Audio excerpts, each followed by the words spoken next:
Hello students and welcome to online tutor. यदि आप मेरे चैनल में पहली बार आए हैं तो इसे सब्सक्राइब करना ना भूलें। अभी हम लोग क्लास 9 मैथ की एक्सरसाइज 9.3 का क्वेश्चन नंबर 6 करेंगे और इसमें पूछा है ABCD is a cyclic quadrilateral whose diagonals intersect at a point E if angle DBC is 70 degree, angle BAC is 30 degree, find angle BCD. Further, if AB equal to BC, find angle ECD. तो उन्होंने हमें quadrilateral दिया है ABCD और ये एक cyclic quadrilateral है, मतलब ABCD जो एक सर्कल के ऊपर लाई करते हैं। अब इसके दो डायगोनल है जो कि पॉइंट ई पे इंटरसेक्ट करते हैं। अब इन्होंने ये वाला जो एंगल है एंगल डीबीसी, जिसको मैं एंगल 1 से डिनोट कर रहा हूं, ये 70 डिग्री दे रखा है, और एंगल बीएसी ये वाला है जिसको मैंने एंगल 2 से डिनोट किया है, ये 30 डिग्री दे रखा है। तो हमें एंगल 1 70 डिग्री दिया है, एंगल 2 30 डिग्री दिया है। अब बोला है कि फाइंड एंगल बीसीडी। बीसीडी ये है जो मैंने एंगल 3 से डिनोट किया, तो हमें एंगल 3 फाइंड करना है। हम इतना भी कर लेते हैं ये वाला पोर्शन, और ये आगे वाला पोर्शन हम जो है ये सॉल्व करने के बाद करेंगे। अभी ये वाले एंगल को हम एंगल 4 से डिनोट कर लेते हैं।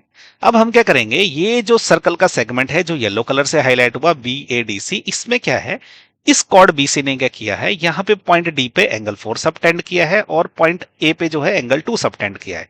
तो ये दोनों आपस में बराबर है। एंगल 4 इक्वल टू एंगल 2, क्यों? क्योंकि angle in the same segment of a circle are equal.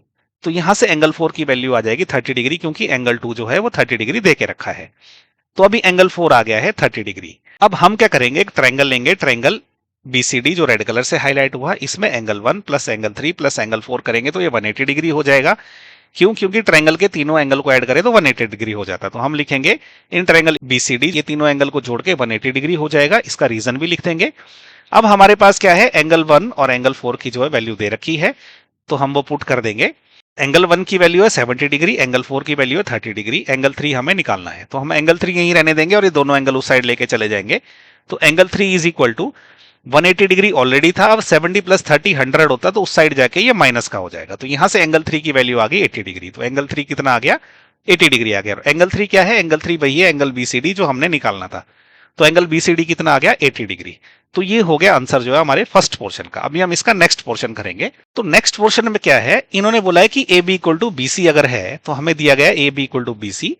तो उस केस में हमने क्या फाइंड करना है, हमने फाइंड करना है एंगल ECD। तो एंगल ECD ये है जो मैंने एंगल 5 से डिनोट किया। तो अब हमें एंगल 5 भी निकालना है। हम इस वाले पोर्शन को एंगल 6 से डिनोट करेंगे। तो अब हम लेंगे एक ट्रायंगल जो अभी ब्लू कलर से हाईलाइट हुआ। इस ट्रायंगल में क्या है, ये दोनों भुजाएं आपस में बराबर है जो कि दी गई है। इसका मतलब एंगल 6 जो है एंगल 2 के बराबर होगा। क्यों? क्योंकि ट्रायंगल में जो इक्वल भुजाओं के ऑपोजिट एंगल इक्वल रहते हैं। तो हम लिखेंगे in triangle ABC angle 6 equal to angle 2, और इसका रीजन लिख देंगे जो मैंने आपको बताया कि angle opposite to equal sides are equal.